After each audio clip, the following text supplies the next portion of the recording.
Hey, I'm Scott L. Miller. It's Sheep Guarding Llama, and it is Cinco de Mayo, the 5th of May, 2020. Today is a big day for me personally because 20 years ago today, we put our first application into production for NTG and Quixotic and all of our companies. WasteWatcher, the original WasteWatcher that Andy West and I designed and built from late 1999 and early 2000.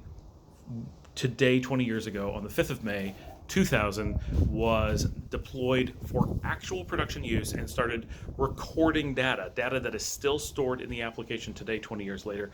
It's crazy to me to think that we're actually on a 20-year anniversary of something that was such a huge landmark in our lives, but very exciting to have made it for 20 years, that it's still running after 20 years, that it's still in use, and to think that such an important thing was 20 years ago.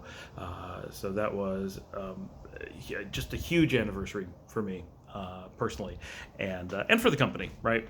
But very exciting. It's one the reason the Cinco de Mayo always stands out to me, because otherwise it's just a funny made up holiday. First thing this morning, our really positive news, and we're feeling great, is our PPP came through. Like all that stuff that we've been worried about actually happened, and so that is just this. At first getting the first stage seemed great, and then everything fell apart, and then supposedly it was moving forward, but then you're just waiting for the other shoe to drop. We're past the other shoe dropping point, and actually have it, and it happened, and it's real, and it's the amount it's supposed to be, and that's just this unbelievable weight off of our minds.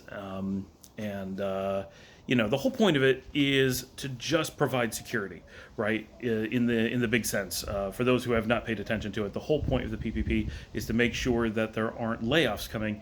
And for us as employers, avoiding layoffs is our biggest thing.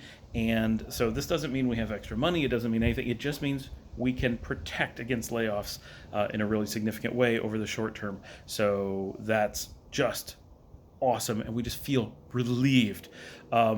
In weird timing, our stimulus check arrived today, just like 2 hours after the business got its stuff, and that's for me and Dominica and both the kids. So we've been waiting a long time for that. You talk to a lot of people, and they're like, "Oh yeah, we had that like almost a month ago," and we're like, well, we had already filed our taxes. We filed early, and we did everything we were supposed to do, and we always do all of our ducks were in a row, and for some reason we're the ones who got it really late, which is stressful, right? But we did, and that's all good, and so that's another just big relief.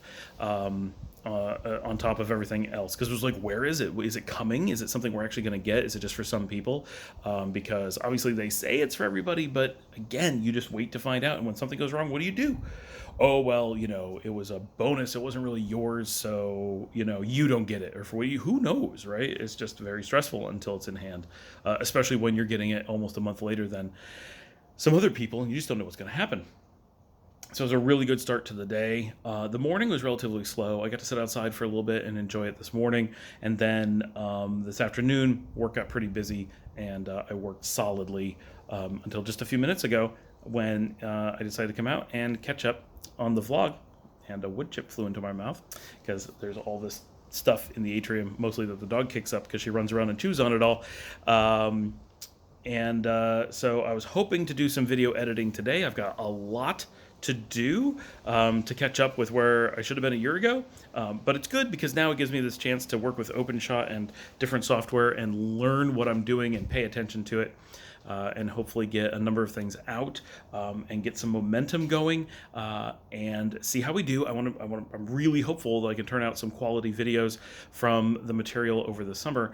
And I am very aware that there's very little FaceTime on the videos from the summer, right? Like, it's almost all, here's scenes of people walking and going places. There's very little, hey, tell us about where we are and what we're doing. And that makes it really rough. So I'm hoping that there's enough to put something good together from it. And we'll see. It's going to be a challenge, but it's also going to teach us a lot for what we need. And Dominica is seeing this, right? here's what's missing and why other people are able to make videos like this and why it's a struggle for us. There's no one in front of the camera explaining where we're going. There's no one walking in front of me. Like, that's a big one. Everywhere we go, I have to walk in front. It's always been a thing. And when I walk in front, I can't take a video of people in the scene. And so that's something that's missing. And if I'm the one who has to talk and I'm holding the camera, that's a problem. Obviously, I do it for this, but it's not quite the same. And so we're working on learning those things and identifying them and getting everyone on board with what they need to do. And we're talking about maybe doing a U.S. road trip this summer because gas is so cheap. And with coronavirus and how everything's been impacted, traveling anywhere is pretty difficult. And is likely to be for a while. And so even once, and really, there's a lot of the U.S. that you can do with a lot of social distancing, especially in the West when you're going to like national parks and doing like the Lewis and Clark Trail, which I like to call the Sacagawea Trail, because what did Lewis and Clark have to do? They funded it, like whatever. Basically, they paid for Sacagawea to show them the American West. It should be named after Sacagawea. Anyway, I want to do that stuff with the kids, and a lot of that is photography, videography, talking, walking, driving, but not a lot of interacting with other people. And so, given the coronavirus situation and the fuel and the lack of flights and the number of things that are closed, it may turn out to be just the absolute perfect time to go see a lot of the U.S., maybe some of Canada. So we'll see, but we're kicking that idea around because it's something that is pretty accessible. And I still have to work a lot, and you have internet in most of the U.S., right? So in a lot of the world, they have better not Wi-Fi, they have better wireless than we do, like LTE, 4G, and even 5G coverage, generally way better than the U.S. But in the U.S., we tend to have really good landlines everywhere for the most part. Man, not the best, but solid most everywhere. So you get like an Airbnb or something, and you're going to have internet. You go into most countries and you get an Airbnb and they're like, what, you need internet? Why? Right? And you're like, are you kidding? I can't even get a taxi without internet. And they kind of expect you to use your phones, but Americans don't have phones with good internet in most cases. Like, there's just a lot of weird stuff that, I don't know, that goes on in the world. So it may be a really good time to see the U.S. And so that is pretty much the story for today. It's still a little bit early. You can see the sun is still up. I don't think it's even 6 o'clock yet, but I wanted to get the video done because it's easy to get behind and it's easy not to have anywhere to film. Probably going to be watching more Kara and Nate this evening, probably more Voyager. We're having salmon for dinner. It's already being prepared. Our vegetables that we're growing in the window, I don't know if you can see them. You can just kind of see it here.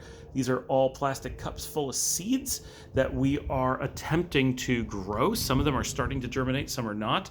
And we're hoping that they're going to get going here pretty soon and we can get them planted in the garden out back. There's an insect climbing up my glasses. And that is pretty much the story for today. See everybody tomorrow.